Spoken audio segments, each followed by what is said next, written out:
Mare. Bakit? Mare. Nakikita mo ba yung nandun sa kabilang table? Saan? Saan? Yung mukha namang hihipon. Ano? Yan. Yan. Tingnan nyo lang ha.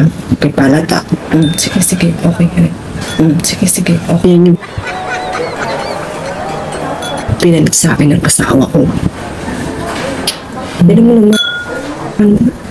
Mukhang hihipon. Ano yun? Diba? Yun, yung babaeng dyan? Tingnan nyo lang ha. Yan ba?